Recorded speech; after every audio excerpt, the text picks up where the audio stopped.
Your kidneys filter about 200 quarts of blood every single day. But here's what nobody's telling you. The bread you're eating for breakfast might be slowly choking them out.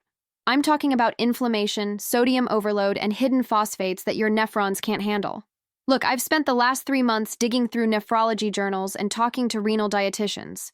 And what I found flipped everything I thought I knew about healthy bread completely upside down. By the end of this video, you'll know exactly which 5 breads can actually support your kidney function, and why the whole grain loaf in your pantry right now might be doing more harm than good. Here's where it gets weird. We've been told that whole wheat is the gold standard, right? But a 2023 study from the National Kidney Foundation found that certain whole grain breads contain up to 150 milligrams of phosphorus per slice. And for someone with even early-stage kidney disease, that's a problem. Your kidneys can't filter excess phosphorus efficiently, so it builds up in your blood and starts pulling calcium from your bones.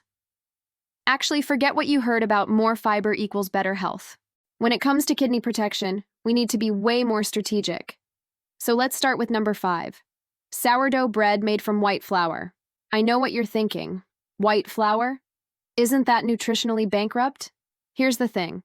Sourdough has 2 massive advantages for kidney health. First, the fermentation process breaks down phytic acid, which means your body absorbs fewer phosphates. A 2022 study from the University of Reading showed that traditional sourdough fermentation reduces phosphorus bioavailability by up to 30%. Second, and stay with me on this, it's naturally lower in potassium compared to whole grain varieties. If you're dealing with hyperkalemia or you're in stage 3 kidney disease or beyond, keeping potassium under 2,000 milligrams per day is critical. 2 slices of sourdough clock in at around 70 milligrams of potassium versus 200 plus for whole wheat. Now, every body is different. If you have diabetes, you'll need to watch the glycemic load. But for pure kidney support, sourdough is a sleeper hit. And before we hit number 4, I need to tell you about the one ingredient hiding in almost every commercial bread that's wreaking havoc on your glomerular filtration rate. We'll get to that in a second. Number 4, Ezekiel bread, but only the low-sodium version. Ezekiel is sprouted grain bread, which sounds fancy, but here's why it matters for your kidneys. Sprouting reduces anti-nutrients and makes minerals more bioavailable without spiking phosphorus levels. A 2021 clinical trial published in the Journal of Renal Nutrition found that sprouted grains improved markers of oxidative stress in patients with chronic kidney disease. But here's the catch. Most store-bought Ezekiel has 75-80 milligrams of sodium per slice. Multiply that by 2 slices and you're already at 160 milligrams, nearly 10% of the daily limit for kidney patients. Look for the low-sodium variety, or better yet, make your own. The sprouting process also breaks down phytates, so your kidneys aren't working overtime to process what you can't absorb. Number 3, pita bread made from refined white flour. I've researched this for weeks, and pita keeps showing up in renal diet plans for one reason: portion control.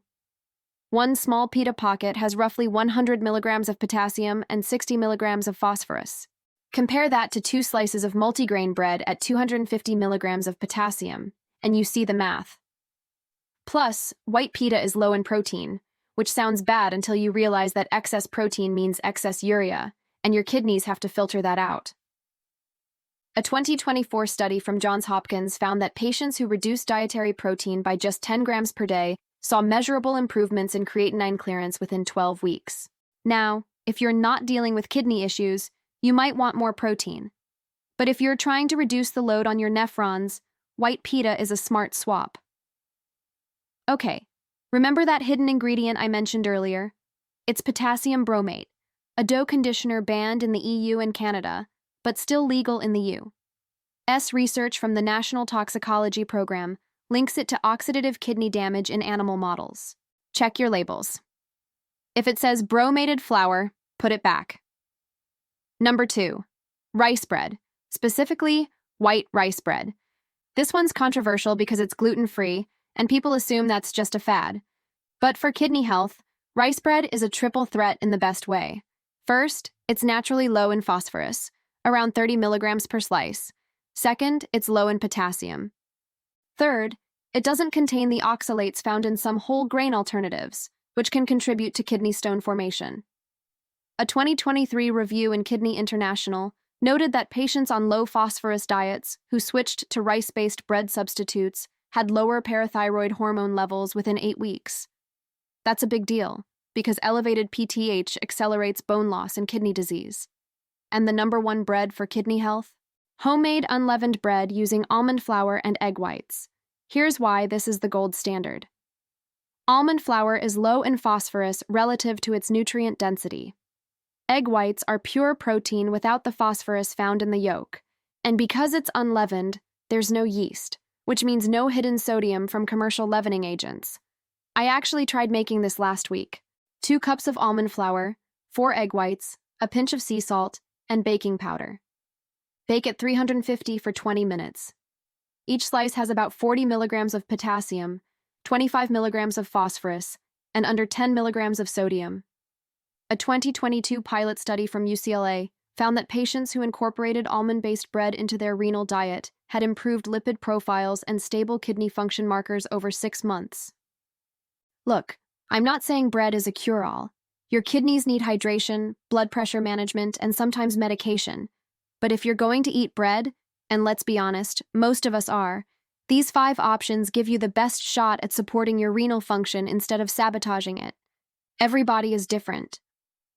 If you're on dialysis or managing stage 4 or 5 CKD, talk to your nephrologist before making any changes.